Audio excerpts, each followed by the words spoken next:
بسم الله الرحمن الرحیم. نن زموږ د علم صرف 140 نمبر درس دی. د ملحق به رباعي بیان شروع دی. بیا په ملحق به رباعي کې دوه قسمه دي. یو ته ملحق به رباعي مجرد وایي، د هغې اووه بابونه دي. نو د ملحق به رباعي د مجرد د اووه بابونو بحث اوس دغه به انشاءالله کوو. نو په هغې کې درې بابونه مونږ ویلي دي. اوس څلورم دی فعولتن. فاعل واو لام او دا ګولتا د مصدر هغه فعولتن، لکه سرولتن شلوار پهنانا. موږ ورته شلوار هم ورته وایو او موږ ورته په پښتو کې پرتوګ هم وایو. نو بل کس ته شلوار پهناول اچول. ټیک شوه. په دې باب کې د عین کلمې نه پس واو زائد دی. دا وګورئ فا عین، دا فا ده، دا عین دی، او د دې نه پس دا واو چې دی که نه دا زائد دی. دا واو زائد دی، واو زائده. نو فعولتن کې دا واو زائد دی، لکه سرولتن کې دا واو زائد دی، واو زائد دی، دا واو زائد دی. نو دې کې دا سین را او لام دا حروف اصلي دي. دا واو هم پکې زائد کړی دی. دا مې ورسره د دې واو الحاق هم ورسره کړی دی. نو دا فعولتن چې دی که نه دا ملحق به دی، او دا سرولتن ملحق دی. سرولتن ملحق دی، د دې فعولتن په شان هم جوړ کړی. نو چې کوم جوړ کړی شوی وي هغه ته ملحق وایي، او چې د چا په شان هم جوړ کړی هغه ته ملحق به وایي. نو دا فعولتن ملحق به دی او سرولتن دا ملحق دی، ځکه دا سرولتن موږ د فعولتن په وزن جوړ کړی. نو اوس د فعولتن لکه سرولتن صرف صغیر. نو دا د سروله یسرولو سرولتن. سروله فعل ماضی معروف، یسرولو فعل مضارع معروف، سرولتن مصدر معروف. فهو مسرول. مسرول یعنی شلوار پہنانے والا. نو دا اسم فاعل دی. وسرولا، سرولا دا فعل ماضی مجهول ده. یسرولو مضارع مجهول ده. سرولتن مصدر مجهول ده. فذاک مسرول، فذاک مسرول. چاته چې شلوار اچولې شوی وي نو هغه ته مسرول وایي. دا اسم مفعول صيغه ده. الامر منه سرول، دا د امر صيغه ده. والنهي عنه لا تسرول، دا د نهي صيغه ده. اوس پنځم باب دی فیعلتن. فیعلتن لکه خیعلتن. نو دا فیعلتن دا ملحق به دی. د په شانتې به مونږ دا خیعلتن جوړو. خیعلتن به مونږ جوړو.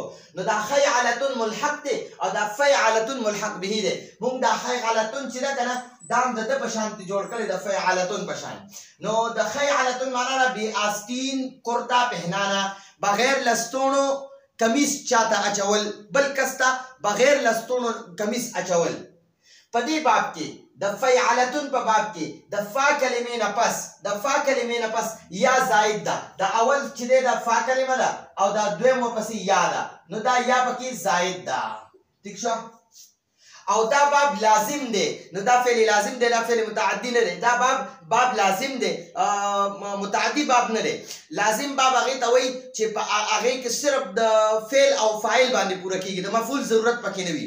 او دغه چې دی دا فعل متعدی باب، متعدی باب هغه باب ته وایي، متعدی باب هغې باب ته وایي چې هغې کې د فعل او فاعل سره د مفعول هم ضرورت وي. نو دا فعل لازم دی، دې کې د مفعول ضرورت نه وي. نو دې کې به د مجهول صيغه هم نه راځي او د اسم مفعول صيغه هم پکې نه راځي.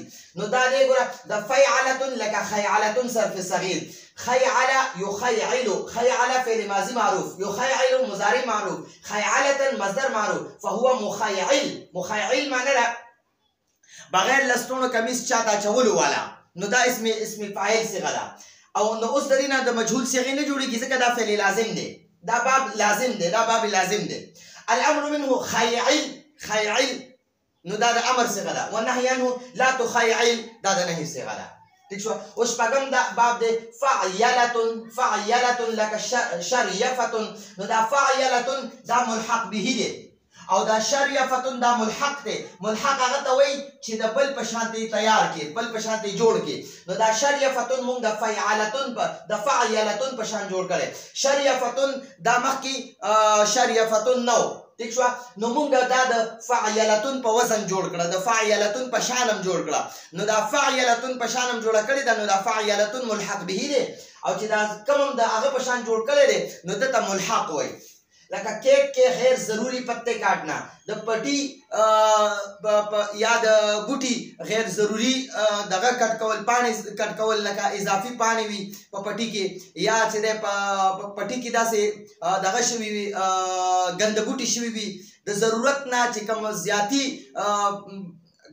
دغه شوي وي پاڼې یا زیاتی چې کوم ګیا وغیره شوي وي په پټي کې، هغه اوښکل، هغې ته شریفه وایي. ٹھیک شوه؟ نو په دې باب کې د عین کلمې نه پس یا زائد ده، دا فعیلتون دی، دا اول چې دی دا فا کلمه ده، دا دویم ورپسې عین کلمه ده، او دا دریم ورپسې یا ده، یا نو دا یا زائد ده. ٹھیک شوه؟ د فعیلتون لکه شریفتون صرف صغیر، شریف یشریف شریفتن فهو مشریف، وشریف یشریف شریفتن فذاک مشریف، الامر منه شریف والنهی عنه لا تشریف.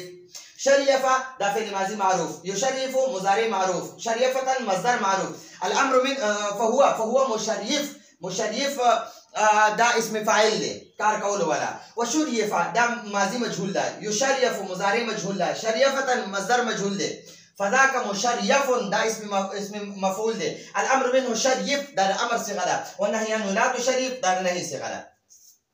اوم باب فعلاتن، فعلاتن لکه قلساتن، قلساتن معنی ده ټوپی اوړانه، ټوپی داسې اوچت اوچت ویشتل، ټوپی الوزول داسې، نو دغه ته قلساتن وایي. دا د فعلاتن، دا فعلاتن فعلاتن دا ملحق به دی، او قلساتن دا ملحق دی، ځکه دا قلساتن مونږ تیار کړی دی د دې فعلاتن په شان، دا فعلاتن د مخکې نه تیارو، فعلاتن وزن د مخکې نه تیارو، نو دغه ته ملحق به وي، او د ده په شانتې مونږ بیا دا قلساتن تیار کو، دا مونږ جوړ کو دا قلساتن د دې فعلاتن په شانتې، نو دا چې کوم جوړ کړی شي هغه ته ملحق وي، او چې د چا په شانتې جوړ کړي هغه ته ملحق به وي.